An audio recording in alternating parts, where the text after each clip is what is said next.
بسم اللہ الرحمن الرحیم۔ مصطفیٰ کا حسن لاجواب ہے، اور اگر اور قریب سے دیکھنا چاہتے ہیں تو خود آقا کریم علیہ الصلوۃ والتسلیم کے زمانے میں آئیے، حضرت حسان جاتے ہیں، کہتے ہیں یا رسول اللہ ہم چند اشعار لے کر آئے ہیں، آپ کو سنانا چاہتے ہیں۔ اور دیکھیے مصطفیٰ جان رحمت صلی اللہ علیہ وسلم کے ذکر کرنے والے کا مرتبہ کیسے بلند ہوتا ہے۔ آپ جس محفل میں بیٹھے ہیں، کہاں آپ جس محفل میں بیٹھے ہیں، اس محفل میں بیٹھنا کسی اور کی نہیں، خود پیغمبر مصطفیٰ جان رحمت صلی اللہ علیہ وسلم کی سنت۔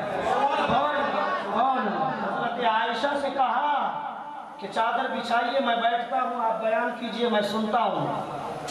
حضرت حسان سے کہا منبر پہ جائیے اور اشعار سنائیے میں سنتا ہوں، اشعار سنائیے میں سنتا ہوں۔ تب حضرت حسان نے سنایا تھا وَأَحْسَنَ مِنْكَ لَمْ تَرَ قَطُّ عَيْنِي وَأَجْمَلَ مِنْكَ لَمْ تَلِدِ النِّسَاءُ خُلِقْتَ مُبَرَّأً مِنْ كُلِّ عَيْبٍ كَأَنَّكَ قَدْ خُلِقْتَ كَمَا تَشَاءُ۔ حضرت حسان کہہ رہے ہیں یا رسول اللہ ہم نے آپ سے سندر دیکھا نہیں، ہم نے آپ سے اچھا دیکھا نہیں، ہم نے آپ سے سندر اسمارٹ دیکھا نہیں، بیوٹیفل دیکھا نہیں، اور حقیقت تو یہ ہے آپ جیسا لاجواب، آپ جیسا باکمال، آپ جیسا خوبصورت، آپ جیسا ہینڈسم کسی ماں نے جنا ہی نہیں، کسی ماں نے پیدا ہی نہیں کیا۔ آگے حضرت حسان کہتے ہیں خلقت مبرأً من کل عیب، آپ کو اللہ رب العزت نے تمام عیوب سے پاک و صاف پیدا فرمایا ہے۔ آگے کہتے ہیں کأنک قد خلقت کما تشاء، ایسا لگتا ہے یا رسول اللہ جیسا آپ پیدا ہونا چاہتے تھے اللہ رب العزت نے بالکل اسی طرح پیدا کیا ہے۔ اعلیٰ حضرت کی نظر جب اس واقعے پہ پڑتی ہے تو نقشہ یوں کھینچتے ہیں لم یاتی نصیر کفی نظری مثل تو نصر پیدا جانا جب راج کو تاج تو ریس حرف ہے تجھ کو شہید دوسرا جانا۔ یہ مصطفیٰ جان رحمت صلی اللہ علیہ وسلم کی خوبصورتی ہے، کوئی جواب نہیں ہے۔ ایک دن کی بات ہے، شہزاد رضا سنبل پوری تشریف رکھتے ہیں، میں ان کی موجودگی میں بول رہا ہوں، میرا حوصلہ بلند ہے، کم سے کم ہمارے اہل اسٹیج تو سن رہے ہیں، مجھے بولنے میں اچھا لگ رہا ہے۔ مصطفیٰ پیغمبر صلی اللہ علیہ وسلم چاندنی رات ہے، مسجد نبوی میں عبادت و ریاضت میں مشغول و مصروف ہے۔ صحابہ کرام کا طریقہ کار کیا تھا؟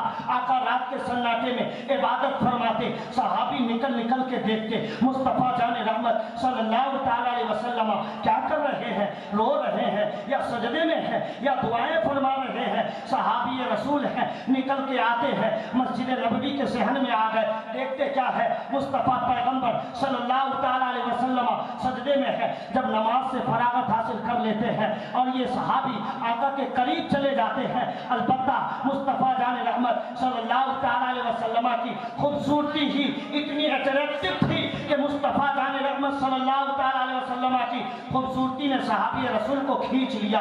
صحابی کہتے ہیں جب میں قریب پہنچا میں نے دیکھا کہ چاند بھی چمک رہا ہے، مصطفیٰ جان رحمت بھی چمک رہے ہیں صلی اللہ علیہ وسلم، چاند آسمان میں چمک رہا ہے، مسجد نبوی میں آمنہ کا لال چمک رہا ہے، چاند آسمان میں چمک رہا ہے، مسجد نبوی میں عبداللہ کا بیٹا چمک رہا ہے۔ صحابی کہتے ہیں میں قریب گیا، میں قریب جانے کے بعد میں نے مقابلہ کرنا چاہا کہ زیادہ خوبصورت آمنہ کا لال ہے یا آسمان کا چاند ہے، اور صحابی کہتے ہیں جب میں اور قریب پہنچا تو میں دیکھتا کیا ہوں کہ چاند میں تو داغ نظر آ رہا ہے لیکن آقا کا چہرہ صاف نظر آ رہا ہے۔ جبھی تو شاعر کہتا ہے چاند سے تشبیہ دینا کیا یہی انصاف ہے، چاند میں تو داغ ہے آقا کا چہرہ صاف ہے۔ اعلیٰ حضرت فرماتے ہیں خورشید تھا کس زور پر کیا بڑھ کے چمکا تھا قمر، بے پردہ چہرہ وہ رخ ہوا یہ بھی نہیں وہ بھی نہیں۔ نعرہ تکبیر، نعرہ رسالت، نعرہ رسالت، سرکار کی آمد، سرکار کی آمد، جشن آمد رسول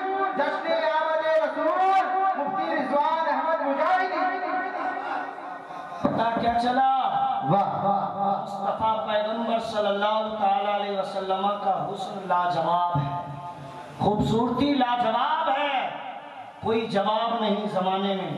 مصطفیٰ پہ لاکھوں سلام، شمع بز میں ہدایت پہ لاکھوں سلام۔ ذرا آئیے اب علم کی انکوائری کر لیتے ہیں کہ مصطفیٰ جان رحمت صلی اللہ تعالیٰ علیہ وسلم کا علم کتنا ہے۔ خود پیغمبر نے ارشاد فرمایا انا مدینۃ العلم وعلی بابها، میں علم کا شہر ہوں، میں علم کا شہر ہوں اور علی اس کے دروازے ہیں۔ نبی اپنی جگہ لاجواب نظر آ رہے ہیں، علی اپنی جگہ بے مثال نظر آ رہے ہیں۔ آقا کے اگر علم کو آپ سمجھنا چاہو گے تو سمجھ نہ سکو گے۔ آقا قبر کے اندر رہ کر، گنبد خضرا میں رہ کر وہ سب کچھ دیکھتے بھی ہیں اور سب کچھ جانتے بھی ہیں۔ ذرا مچل کے بولو سبحان اللہ، اور زور سے بولو یا رسول اللہ، ہاتھوں کو ہوائیوں میں لہرا کر بولو یا حبیب اللہ۔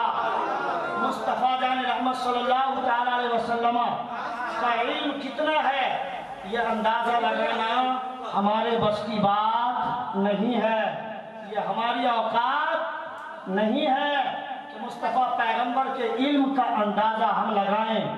آج کوئی وہابی بن کے اٹیک کرتا ہے، کوئی قادیانی بن کے حملہ کرتا ہے اور کہتا ہے کہ مصطفیٰ پیغمبر کے پاس علم غیب نہیں ہے، مگر اللہ رب العزت نے ارشاد فرمایا وَعَلَّمَكَ مَا لَمْ تَكُنْ تَعْلَمْ وَكَانَ فَضْلُ اللَّهِ عَلَيْكَ عَظِيمًا۔ اللہ رب العزت نے کیا ارشاد فرمایا؟ جو کچھ نبی نہیں جانتے تھے، کانا یہ تھا، تھے، تھی کے معنی میں آتا ہے، جو کچھ نہیں جانتے تھے اللہ رب العزت نے وہ سب کچھ عطا فرما دیا۔ اللہ رب العزت نے وہ سب کچھ عطا فرما دیا ہے، اور آقا کی نظر سے چھپ بھی کیا سکتا ہے؟ آقا کی نظر سے چھپ بھی کیا سکتا ہے؟ آقا پہاڑی کے اس طرف بھی دیکھتے ہیں کہ کون حبشی غلام پانی لے کے آ رہا ہے۔ آقا جب شب معراج چلے ہیں قبر کے اندر دیکھ لیتے ہیں کہ موسیٰ علیہ السلام کھڑے ہو کر نماز ادا فرما رہے ہیں، کھڑے ہو کر نماز ادا فرما رہے ہیں۔ اللہ کے حبیب صلی اللہ تعالیٰ علیہ وسلم نے ارشاد فرمایا مررتو لیلتا اسری بی علی موسیٰ قائما یصلی، اللہ کے حبیب فرما رہے کھڑے ہو کر نماز پڑھ رہے تھے، فی قبر ہی اپنی قبر میں، پہلے آسمان پہ جاتے ہیں کفار اس کا انکار کرتے ہیں، دوسرے آسمان پہ جاتے ہیں کفار اس کا انکار کرتے ہیں، تیسرے آسمان پہ جاتے ہیں کفار انکار کرتے ہیں، چوتھے آسمان پہ جاتے ہیں کفار انکار کرتے ہیں، پانچویں آسمان پہ جاتے ہیں کفار انکار کرتے ہیں، چھٹے آسمان پہ جاتے ہیں کفار انکار کرتے ہیں، ساتویں آسمان پہ گئے کفار نے انکار کیا۔ حضرت جبریل امین سے مدینے کے تاجدار پوچھتے ہیں جبریل ذرا یہ تو بتا دے، اللہ کے پاس جا رہے ہیں، تیرا بھی کچھ کہنا ہے، تیرا بھی کچھ عریضہ ہے، تیری بھی کچھ گزارش ہے، تیری بھی کوئی بات ہے، اللہ رب العزت کے پاس ہم پہنچا دیں گے۔ بالیسائی کے سنی مسلمانوں ذرا توجہ کے ساتھ سننا، جبریل کہتے ہیں یا رسول اللہ مصطفیٰ جان رحمت صلی اللہ تعالیٰ علیہ وسلم کو ہم امتی کی فکر ہے تو جبریل کا خیال دیکھو، جبریل کی سوچ دیکھو، جبریل کی فکر دیکھو۔ آقا نے پوچھا جبریل اللہ کے پاس جا رہے ہیں، کچھ کہنا چاہو گے، کچھ بولنا چاہو گے، کچھ سنانا چاہو گے، کوئی عریضہ ہے، کوئی گزارش ہے، کوئی فریاد ہے، کوئی ریکویسٹ ہے، کوئی نویدن ہے، کوئی اپیل ہے، کوئی التماس ہے؟ جبریل کہتے ہیں یا رسول اللہ کے پاس صرف اتنا کہہ دیجئے گا کہ بروز محشر حساب و کتاب کے وقت جب یا رسول اللہ آپ کی امتی پل صراط سے گزر رہی ہوگی تو آپ اللہ سے کہہ دینا کہ جبریل کے پر کو اور بھی طوالت عطا کر دے، لمبائی چوڑائی عطا کر دے تاکہ پل صراط پہ پر ڈال دے، اور یا رسول اللہ آپ کی امت بآسانی گزر جائے، یا رسول اللہ آپ کی امت بآسانی گزر جائے۔ آقا وہاں سے بھی آگے جاتے ہیں، اللہ رب العزت کو ماتھے کی آنکھوں سے دیکھا، لوٹ کر آئے، کفار نے کہا دیکھو وہ محمد اپنے آپ کو نبی بولتا ہے، وہ کہتا مسجد حرام سے چلا بیت المقدس تک گیا، مسجد اقصی تک گیا، تمام انبیاء کرام کی نماز امامت فرمائی، موسیٰ کو دیکھا قبر میں نماز لے کر لوٹے، ساتوں آسمان کا سفر کیا، اللہ کو ماتھے کی آنکھوں سے دیکھا۔ یہ چند منٹ میں، چند سیکنڈ میں یہ کام کیسے ہو گیا؟ کفار نے انکار کیا تھا، گویا کہ آج جو وہابی انکار کرتا ہے، آج جو دیوبندی انکار کرتا ہے، آج جو قادیانی انکار کرتا ہے، اصل میں انہی کے آباء و اجداد نے، اسی کے باپ دادا نے جب آقا کے سامنے کفار کی شکل و صورت میں انکار کیا تھا، اور آقا کا انکار کرنے سے کیا ہوگا؟ اللہ رب العزت کا کرم ہو جاتا ہے۔ کفار نے چاروں طرف سے گھیر لیا اور کہنے لگے، او محمد تو اپنے آپ کو پیغمبر بولتا ہے، تو اپنے آپ کو محمد بولتا ہے، تو اپنے آپ کو میسنجر بولتا ہے، تو اپنے آپ کو بولتا ہے کہ جبریل امین سید الملائکہ وحی لے کر آتے ہیں۔ پہلے آسمان پہ گیا، دوسرے آسمان پہ گیا، ساتوں آسمان کا سفر کیا، بتا تو نے کیا دیکھا؟ اتنے کم وقت میں تو نے کیسے اتنا لمبا سفر کر لیا؟ اللہ رب العزت کا کرم ہوتا ہے۔ مصطفیٰ پیغمبر صلی اللہ علیہ وسلم کے سامنے میں سارا نقشہ چلا آتا ہے۔ کفار سوال پہ سوال کرتے گئے اور مصطفیٰ پیغمبر جواب پہ جواب دیتے چلے گئے۔ مسجد حرام ایسی ہے، مسجد اقصی ایسی ہے، بیت المقدس ایسی ہے، پہلے آسمان کا دروازہ ایسا ہے، دوسرے آسمان کا ڈور ایسا ہے، تیسرے آسمان کا سفر میں نے ایسے کیا ہے۔ جبریل نے یہ کہا، اللہ کو ہم نے ماتھے کی آنکھوں سے دیکھا۔ جب تمام نقشہ بیان کر دیا تو کفار گھبرا گئے، اور گھبراتے کیوں نہیں؟ مصطفیٰ رحمت نے تو آنکھوں سے، ماتھے کی آنکھوں سے عالم بیداری میں اللہ کو دیکھ کر آئے تھے میرے آقا۔